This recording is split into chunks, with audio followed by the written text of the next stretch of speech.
Good morning. Welcome back to the channel. I'm working hard on trying to make it as interesting as possible and trying to improve things. Please do leave me feedback at the Facebook group or get your parents to email me and let me know what you'd like to improve, but I'm trying to do my best to try to make it as interesting as possible. I hope you've all been keeping well and not been too upset by all the having to stay at home and stuff. It's frustrating, I'm sure. I've heard the number 20 is really stressed at the moment. It's two tens. Two tens. I'm sure it works somehow. Okay, enough of my silly jokes. I think it's about time we move on to learning about some inverses and some tens, hundreds and thousands. So, I hope, first of all, we're going to do a little starter.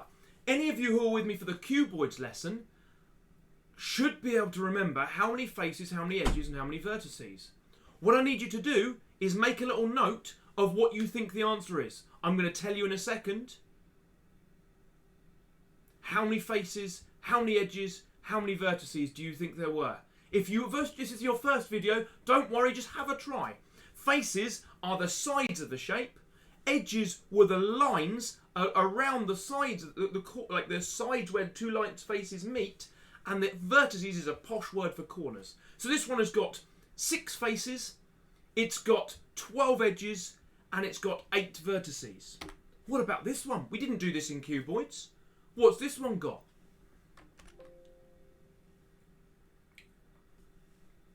I can tell I'm in the way.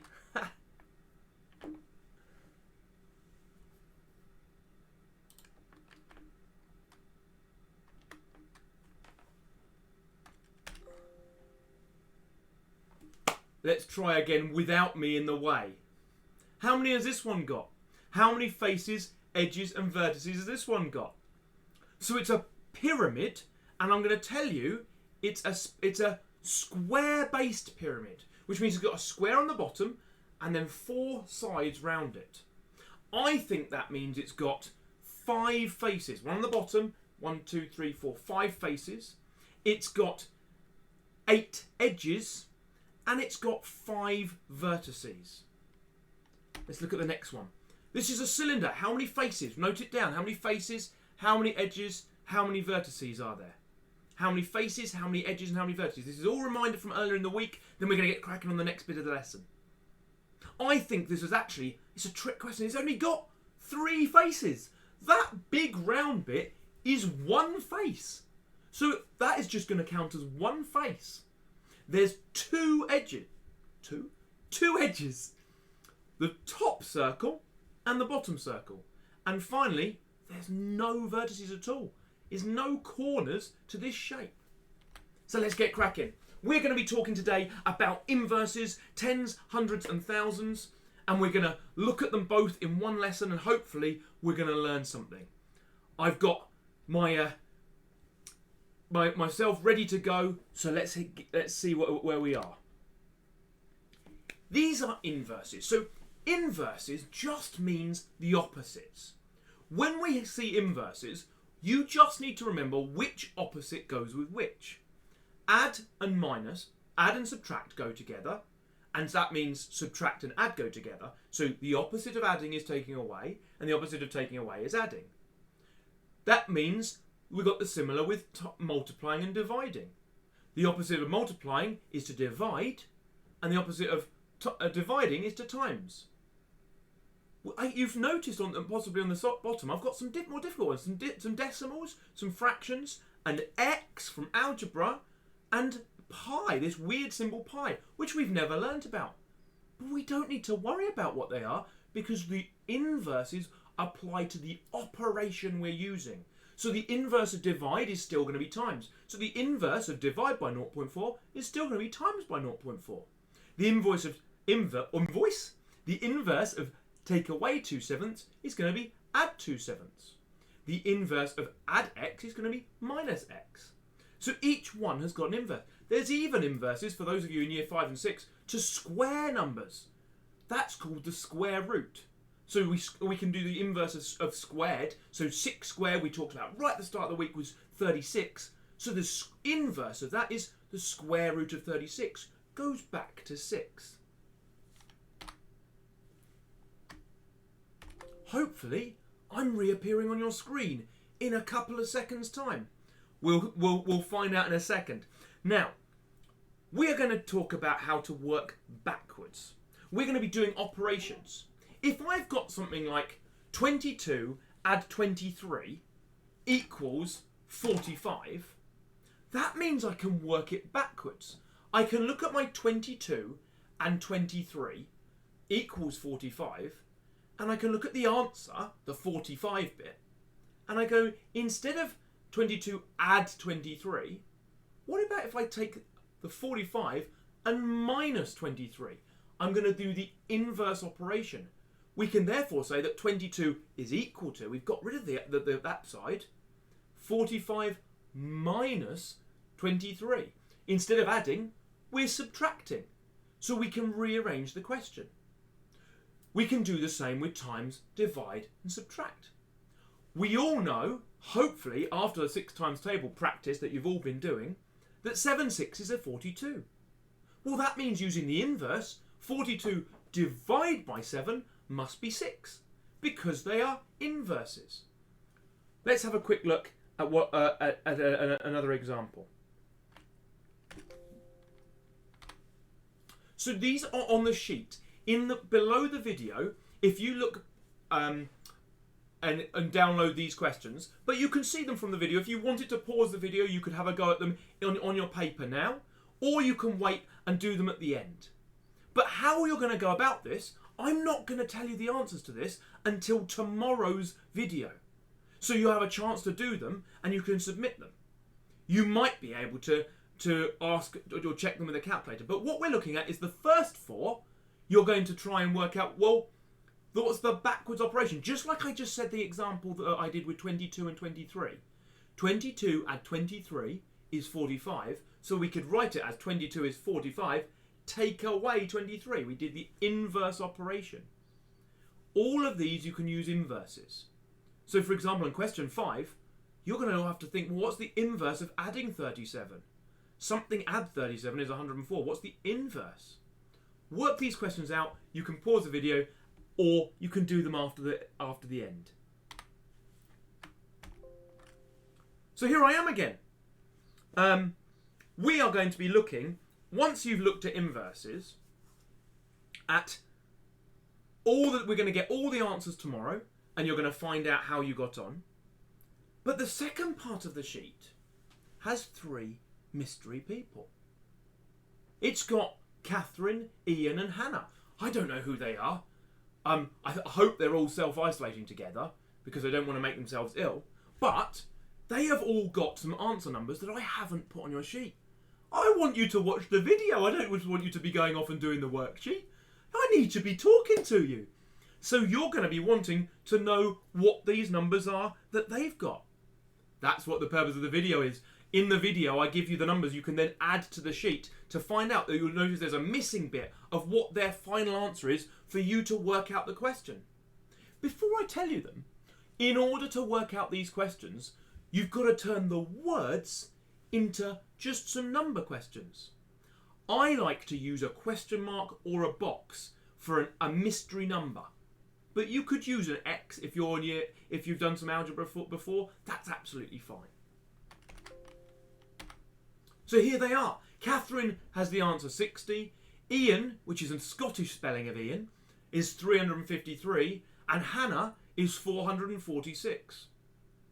These are all quite nice names, Catherine, Ian and Hannah. They're ones that me and my wife are considering. My wife's pregnant on the 12th of May. It's when she's due.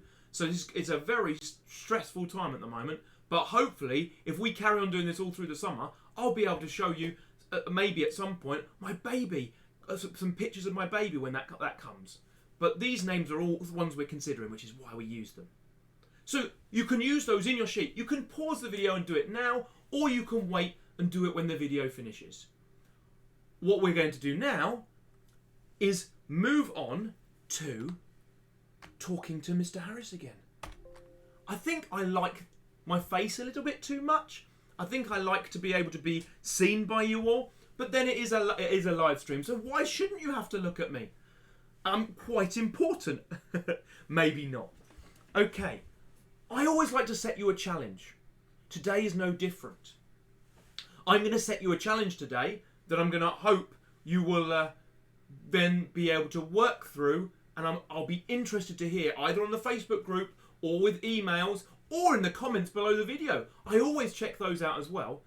Let me know how you got on. Remember, the answers are on the website, because what I'm going to do is I'm going to point you to a website which we've seen before, the Corbett Maths 5 a Day. I challenge you to see how many of those questions you can do and get right. It's got tiered levels, which means it goes bronze, silver, gold, platinum. So there should be something that's going to challenge you. Maybe you're a year 3 and you just want to try and do the bronze and silver, and that's fantastic.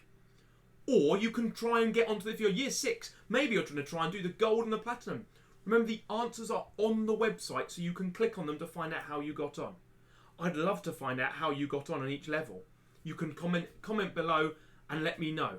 Do these questions between now and tomorrow, and obviously if you send me photos on Facebook, some of you might feature at the start of my video. So, let's come back to me for a second. That means we should have now talked about inverses. It's all about going backwards and doing the undo bit of going forwards. Now we're going to move on to talking about tens, hundreds and thousands. So, in order to do so, I want to use my whiteboard. And I have got on my whiteboard a hundreds, tens, units. It's a good idea to draw this on your paper. I've also drawn tenths, hundredths and thousandths. You can, I've even not left off the 0 of thousandths. You can write those in words, or I just write it as a fraction. Any number in the world can be slotted in to hundreds and tens and units if you carry on thousands and tens of thousands. I'm going to start very straightforwards with the number 32. Now 32 has 3 tens and 2 units. Now when we're doing this, you may decide, if you're year 5 and 6, you might decide, you know what, I don't need the grid. That's fine. But I'm teaching this for everyone to understand.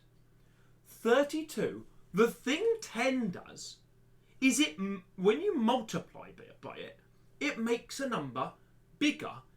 And because we use a decimal system, which means a system where every set of numbers comes in tens, multiplying by 10 does something interesting. Multiplying by 10 moves every number up 1. So every number will move up, meaning this will turn into 3 and 2. But then I've got no number in the units, so I'm going to have to put a 0 in to complete it, meaning 32 times 10 must be 320. That isn't the most complicated question we're going to do, but it certainly makes us see that if we can do this, we can do anything. In fact, we can also do 32 divide by 10. As we've already talked about inverses today, it should be even easier, because we've talked about inverses being the opposite of multiplying. So dividing means we're going to go the opposite way. Instead of going up 10, we're going to shift down 10. So each of my numbers will move down 1. If we do that, we get 3 and a 2, but there's a point right at the top here that has to come in, and we won't need an extra 0 because we've got all the numbers we need. We only need extra zeros if it's too big and there's no units. We must always have units. That means 32 divided by 10 is 3.2. In fact, I can do this with an awful lot of different questions. Beyonce really loves multiplying by 100 because that moves a number to the left. She loves going to the left. That's how she multiplies by 100. So therefore, whenever you want to multiply by 10, go 1 place to the left. Whenever you want to multiply by 100, go 2 places to the left because you've got 2 zeros. If you want to multiply by 1,000, and well done anyone who spots that I've accidentally missed it off on my left-hand side box, the red box is times 100 and times 100. Should say times 100 and times 1,000. Oh, I don't know. I need better staff. If we're dividing, as you can see the bottom three are, we go the other way round. Beyonce doesn't like dividing by 10 because that goes to the right, to the right. It doesn't work in her song. Okay, so what you need to do is make sure that you're going forwards and backwards by the number of spaces you have zeros. Let's see what that means in a more complicated example. Let's say my question says, what is 3.41 times by 100? So you can hopefully see my board again now. 3.41 multiplied by 100. Well, I'm going to start by putting it in the right places. It's 3.41. So I've put it with the point lining up with my point up there. Then I look at how many zeros I'm going to need to multiply by.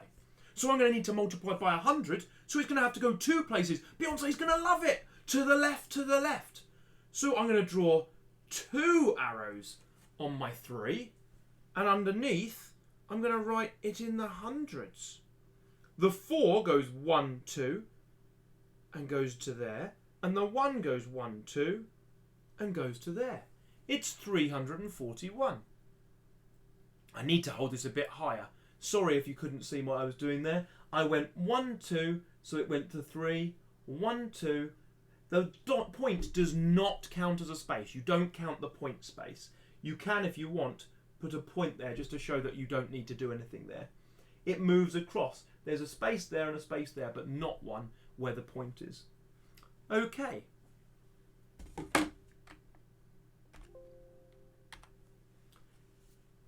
On your sheets, I have given you a grid. You can make your own grid. If you haven't got the sheets, you can pause this video or you can watch it back and come to this page. What I've done is I've given you 8 numbers. You put these numbers in the middle bit where it says number. You can do them in any order. I will probably do them when I show you the answers tomorrow. 40, then 128, then 2.6, then 12.73, and then 7 and 107. But you can do them in any order. Then you can see where it says times 10, times 100 and times 1,000. Under each one you times the original number. So you don't times the number by as you go along. Let me show you for just some timesing. So if my number was 2, that means I can then go, oh, I need to move so that you can see me. If my number is 2, then I'm going to do times 10 is 20. Times 100, it's got to go to the left, so it's 200. Remember, this is the 2 times 100. And this one's going to go to the left, to the left, to the left. 2,000. Now you can even make yourself a shifting grid if you want to. So you can cut out a bit of paper with your number on it and move it along. If you draw neatly the hundreds, tens, units, tenths, hundredths and thousandths, you can then draw the number. If it's the same size, you can move it left and right to see exactly what it does. Remembering that when you times by 10, it gets bigger to the left, and when you divide by 10, it gets smaller to the right, because it's the inverse. It does the opposite. In fact, let's do a divide now. On your page, on your sheets, it looks like this. So let's show you so it looks exactly the same. And I'm going to do this with the number 70. 70, when we divide by 10, it's going to make it one space smaller. One space smaller. So it's going to go to 7. It's going to shift to the right. Beyonce wouldn't be happy. Then we're going to divide by 100. Not the 7, but the 70. So it's got to go to the right, making it 7. Then to the right again. So we've hit the decimal point. So we're going to have to go 0.7. But we don't want to leave it as just 0.7. So anytime you have 0.7, it's going to be 0. And for the last one, when you move it along your hundreds, tens and units, it will go 7, but there's an extra space. There'll be a space because you've moved it 3 spaces along. So what we have to do is we have to put an extra 0 in that space where it should be. So that means we can then see that it's getting a bit smaller and much smaller, 70 to 7, and that's what it will look like on your worksheet. Hopefully that makes some sense. I hope I have also set you, remember the challenge today is to complete your worksheet, and I'll do some answers. I'm also setting you the challenge of doing some Corbett maths, and you can put comments on this video of how far you got, or you can get your parents to email me or post pictures in the Facebook group. I love seeing pictures of the work you've been doing and how much you seem to be enjoying yourselves. I'm enjoying it too. So all I have to say now is thank you very much. See you again tomorrow. That is lots of work for you to do, and I'm sure some of you will join me in the transition lesson we have in approximately 35 minutes, where I'm going to be talking about something called Pythagoras, and we're going to be learning about Pythagoras' theorem. I hope that's been interesting for you. Please, I love your feedback. If your parents have any feedback to how I can make it better, get them to put some messages in the Facebook group, or even just comment on the video how I can improve it. And also, try and persuade them to share the videos around with everyone they know. The more people who do these videos, the more feedback I get, the better I'll get at it. I'm trying to be as good as I can, but I'm still learning. That's all from me. Have a great day if this is your only lesson, and if it isn't, I'll see you again shortly.